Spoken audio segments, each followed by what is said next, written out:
No programa 9 Minutos de hoje, vamos falar a respeito das preocupações com a beleza, dos tratos com a beleza e, com isso, a questão das cirurgias plásticas e, às vezes, os riscos que estão embutidos em alguns procedimentos em que a pessoa busca melhorar a sua imagem para melhorar a sua autoestima. Nós vamos conversar com um dos mais renomados cirurgiões plásticos aqui do Espírito Santo, um dos pioneiros em algumas técnicas de cirurgia plástica, que é o Fábio Zampronha, com quem a gente passa a conversar agora. Fábio, a gente sabe que acidentes ocorrem em todas as atividades, mas de vez em quando, não raramente, está ocorrendo um óbito aí por conta de complicações de procedimentos aparentemente simples, porque para leigo, às vezes, a lipoaspiração é um procedimento simples, né?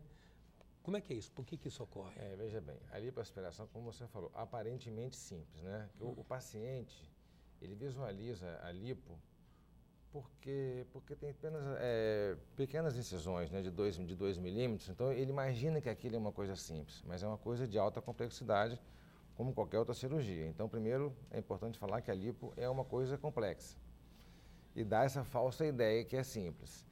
A outra coisa é que a lipoaspiração é a cirurgia mais feita no Brasil.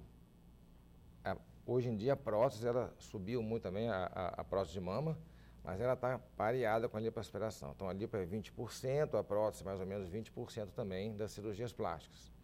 Só que a lipoaspiração ainda, na verdade, é mais do que 20%. Por quê? Porque sempre que você faz algum procedimento, você faz uma lipo. Por exemplo, você vai fazer uma plástica de rosto, faz uma lipo de pescoço. Você vai fazer uma plástica de mama, faz uma lipo de axilas. Então é muito comum você associar a lipoaspiração na cirurgia plástica. Então, a grande razão também por todos esses acidentes, eu imagino que a lipo é uma cirurgia mais feita. Né? A questão estatística, se se faz mais lipo... É um procedimento mais realizado. E tem os riscos de qualquer outra cirurgia. E a lipoaspiração tem duas coisas importantes que eu acho particulares. Primeiro, a lipoaspiração, ela pode variar muito de áreas corporais. Você pode fazer uma lipoaspiração de abdômen e cintura, como pode fazer uma lipoaspiração de costa, de culote, de pé, então varia muito o tamanho. Não é igual uma plástica de mama que é aquela cirurgia ali, não. A lipo ela pode variar de 1 hora, 2 horas, 3 horas, 4 horas, porque pode ser uma coisa muito abrangente. Então, isso é uma coisa particular da lipo. E o outro fator importante também, o paciente que vai procurar uma lipoaspiração, muitas vezes está assim naquele excesso de peso, usando remédios para emagrecer, e isso a gente fala muito, mas ainda tem muitos pacientes assim, todo dia, para você ter ideia. Eu no consultório lido com esse tipo de paciente, assim, que chega no consultório com 13 a 14 quilos acima do peso, né, querendo emagrecer 10 quilos em 1 mês e meio para fazer a lipoaspiração depois, quer dizer, ela vai entrar numa dieta, emagrecer, abaixar a imunidade para fazer uma lipoaspiração com 45 dias. Então, esse perfil dessa ansiedade, de achar que é simples, de querer operar um pouco acima do peso, isso é comum do paciente de lipo. Aí, eu acredito, junto com essa grande incidência, gera um número de acidentes maiores. Agora, existe alguma prevenção que assegure, por exemplo, se preserve a possibilidade de perfurar um órgão, se previna a possibilidade de um choque anafilático? Veja bem, o choque anafilático seria uma reação alérgica a algum medicamento, né, na anestesia. Isso é prevenível, né, porque você pode, se você tiver durante uma cirurgia tendo alguma reação alérgica, o anestesista do lado vê que está tendo algumas áreas de vermelhão no paciente e usa os medicamentos na hora de combate. Então, a reação anafilática, ou alergia, né, que se chama, é uma coisa bem que pode ser feita uma prevenção bem adequada. Já a parte de perfuração, é claro que tem que ser um profissional gabaritado, a gente está imaginando que quem esteja fazendo a lipo seja um cirurgião plástico, né, especialista. Você pode fazer algumas manobras que evitam essa perfuração. Por exemplo, na hora de você fazer a lipo, você segura aquela gordura e passa a cana no meio dos seus dedos. Então você entra com a cana ali, como se essa prega aqui fosse uma gordura. A certeza que tudo ali é gordura. Que tudo ali é gordura. Então evita daquela cânula mais perfurar. Vertical, perfurar. Então o sentido tem que ser mais horizontalizado, mais perpendicular ao corpo, evitando aquelas incidências mais profundas. Isso aí você pode evitar muitas coisas. Tá, agora, a lipoaspiração, ela é um procedimento estético ou é um procedimento funcional?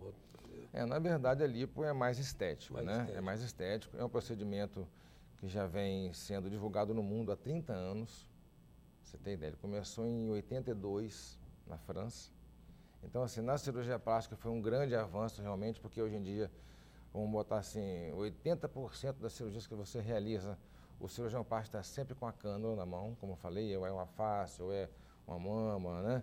Então, é muito comum. Então, os acidentes acontecem, então é uma coisa válida, muito boa, mas tem que ter os cuidados adequados. E agora, em que situações ou condições de saúde uma pessoa está interditada para um procedimento desse? Isso é uma boa pergunta, porque olha só, muito comum também, dentro desse tópico que você falou aí, são, por exemplo, como o paciente, veja bem, ele vai para uma cirurgia, ele tem aquela ansiedade de operar, né? Às vezes eles fazem aquelas despedidas de fim de semana, saem, ficam até tarde na rua, então às vezes adquire algum resfriado, alguma gripe. Então esse é o fato mais comum que acontece para suspender uma cirurgia plástica, um resfriado, né? Sinusite, às vezes um resfriado mal cuidado, a paciente mantém aquela tossezinha por 3, 4 semanas, ela está com foco de infecção lá no seios da face. Então é muito importante que o paciente nessa hora conte ao médico, ligue para o médico, né? Então a coisa mais comum é isso. Existem também aqueles casos de anemia, os pacientes que tomam alguns remédios controlados, que tem que ser suspenso antes. Mas o geral, o dia a dia, o que é mais comum que tem uma suspensão da cirurgia plástica são os resfriados e sinusites. Em 9 minutos nós estamos conversando com o especialista, o médico Fábio Zampronho. Voltamos já.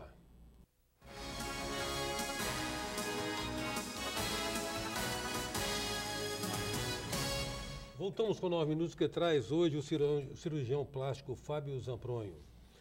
Fábio, quais riscos potenciais de cirurgia? Sim, quais são os veja riscos bem, potenciais? na cirurgia plástica, os riscos mais comuns, né, seria aquelas cicatrizes, né, aquelas cicatrizes altas, queloides. Agora, tudo isso é o que você consegue reverter, ou então cuidar um pouquinho para amenizar, né? Mas os riscos mais graves são aqueles riscos fatais, onde você às vezes associa muito a cirurgia, que é o que é um pedido sempre dos pacientes. Querem fazer muitas cirurgias combinadas. E você, então, cabe ao cirurgião dosar aquilo ali, diminuir a quantidade de cirurgias, porque é menos tempo anestesiado o paciente. E muita agressão também, né? Muita agressão. Hoje em dia, por exemplo, se tem isso bem sedimentado. São 2 cirurgias de vez que se deve fazer. Porque você imagina que um cirurgião ele gaste numa cirurgia de 1 a 2 horas. Então, em 2 cirurgias, ele gasta de 3 a 4 horas. É o tempo que o paciente fica ali anestesiado, ele está perdendo um pouquinho de sangue. Então, é comum que você tenha que sustentar a demanda daquele paciente dentro dessas 2 cirurgias. Você não pode fazer, por exemplo, mama, abdômen, face. Então, tem que tentar o mínimo possível para ser uma agressão menor. Ô Fábio, quais são as cirurgias mais procuradas por gênero, mulher e homem? Na mulher, com certeza, é lipoaspiração e a prótese de mama. Então, essas 2 é quase que 50% das cirurgias do sexo feminino, é lipoaspiração e prótese. Durante muito tempo era só a lipo e a prótese hoje aumentou muito. No homem, o mais comum que nós temos lá no consultório são cirurgia de pálpebras, cirurgia de nariz e cirurgia de implante de cabelo e a parte da ginecomastia, né? O aumento da mama nos homens, às vezes por uso de anabolizantes e também a lipoaspiração. Ninguém está fazendo cirurgia de glúteos aí, não? As mulheres fazem. Fazem? Estão colocando também? Fazem prótese glútea, né? Claro que a cirurgia de prótese glútea, ela demanda um pouco mais de repouso no pós-operatório, porque uma plástica de prótese de mama é 1 semana, 10 dias. A prótese de glútea, a pessoa tem que começar a andar mais lentamente, então não é uma coisa muito procurada, porque o repouso é um pouco mais prolongado, mas as mulheres têm procurado. Com essa ditadura da aparência também, inclusive no mundo corporativo hoje, a aparência passa a ser um requisito que influencia, digamos assim, o sucesso profissional. Aumentou muito a clientela masculina? Aumentou muito, muito. Eu acho que muito, porque muitos homens, na verdade, são um pouco assim, querem menos cirurgias que as mulheres. Por exemplo, os homens querem fazer, às vezes, uma cirurgia de vez. Por exemplo, o homem quer fazer, às vezes, o nariz, a pálpebra, né? Às vezes, um transplante capilar. O homem não tem aquela tendência a querer combinar muito a cirurgia, não. A mulher que já tem essa tendência de querer fazer... O pacote mama com abdômen, lipo, então você tem que estar ali coordenando aquilo, mas os homens aumentaram muito. Agora, houve avanço nessas técnicas, incorporação de novas substâncias. Você começou há 25, 30 anos atrás, né? Isso. Você assistiu a grandes transformações do setor desde então? O que eu acho muito interessante é o seguinte... Não parece não, você já tem essa estrada toda. Na verdade, assim, duas grandes coisas importantes que eu acho que mudou muito na parte da plástica. O primeiro foi a anestesia, que era muito comum antigamente, a gente para dizer que a coisa era simples, né? Dizer que era anestesia local. Então era muito comum e hoje em dia a anestesia que se usa mais é a geral. Então os pacientes às vezes têm medo daquela anestesia geral, mas é um conforto para o paciente. São drogas de efeito mais rápido, então o paciente quer dormir. Né? Apagar então, e deixa o cirurgião trabalhar. Isso. E eles acordam bem da cirurgia. Então as novas drogas da anestesia facilitaram muito essa recuperação do pós-operatório, não existe muito mais aquelas náuseas, é menos isso. Então isso é uma coisa importante. E a outra coisa, na cirurgia plástica, as técnicas mudaram muito, né? Mas o que nós temos hoje de mais moderno é a parte do enxerto de gordura, que as gorduras do nosso organismo têm muitas células-tronco. Então você está colocando ali, quando você faz um enxerto de gordura numa mama para alterar alguma retração ou no glúteo, você está levando ali células jovens, né? Às vezes enxerto de gordura em rosto. Então tudo isso ajudou muito realmente a parte da plástica e também a parte do transplante capilar, que antigamente a gente cortava os cabelinhos ali a olho nu e hoje em dia com microscópio. Então o microscópio veio realmente para ajudar o cirurgião a ter mais exatidão, que ele está levando aquela raizinha mesmo do cabelo e colocando ali. São coisas, uns grandes marcos na parte da Você que plástica. introduziu essa técnica aqui no especialista, né? Na nossa época, um tempo atrás, há muitos anos atrás, eram feitos aqueles tufos maiores, né? Então nós começamos a usar essa parte, esses cabelinhos menorzinhos. E como era uma cirurgia muito trabalhosa, muitos cirurgiões não se interessavam por isso. Artesanal, né? Artesanal, longa, demorado, uma equipe grande, então muitos profissionais não... Eu acabei entrando por esse ramo aí. E por isso virou uma referência na área também, né? E hoje eu tenho muitos pacientes, muito satisfeitos e é um trabalho muito recompensador. Fábio, vivemos um momento no Brasil aqui que começou a haver um turismo de saúde aqui, principalmente ligado à área da cirurgia plástica e tratamentos odontológicos. Eu não sei se com o dólar, com o real, com essa valorização equilibrada nos últimos anos de 1 por 2, eu não sei, aumentou ou diminuiu? Você continua atendendo muita gente de fora? Veja bem, houve uma época que era muito. É muito mais barato pagar a passagem, vir para aqui. E os médicos nossos, o que o médico aqui conversa com o paciente, né, é muito mais do que o médico na Europa e nos Estados Unidos conversa. Eles não têm muita conversa assim com o paciente. Então, eles gostavam muito disso, daquele o corpo a corpo ali, de perguntar. Ficava às vezes 1 hora com a gente conversando. Então, isso é praticamente impossível lá fora. Você sentar com o médico. Eles são mais frios, objetivos e técnicos.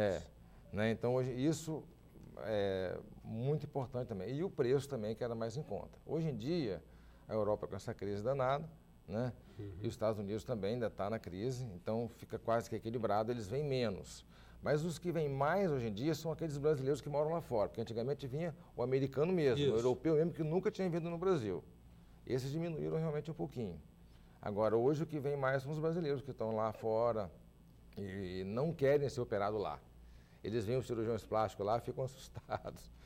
Não é possível. Não, mas o Brasil também é uma referência em cirurgia plástica. O Brasil é um marco no mundo, né? Graças ao professor Pitangui, que divulgou tanto a nossa cirurgia plástica. E depois há alunos competentes também, que inclusive o Espírito Santo também me parece que é uma boa referência, não é? No Brasil. E os pacientes brasileiros que moram lá, que vêm para cá, eles ficam assim, assustados assim com lá. O médico às vezes não tem muita conversa, não tem. Eles querem conversar, pedir. E o brasileiro pede um pouquinho a mais, tira mais um pouquinho aqui. E aquele comportamento que o brasileiro encara com naturalidade, o médico lá do exterior, eles não têm essa paciência. Essa cordialidade. Então eles vêm aqui, Fábio, agradeço muito de novo você estar aqui conosco, falando com a gente. Eu sei que é um precursor nessa área e um cara reconhecido. Muito grato pela sua presença, Fábio. Eu que agradeço a oportunidade de estar com vocês aqui.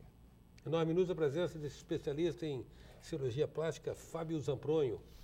Até já. Sou passageiro.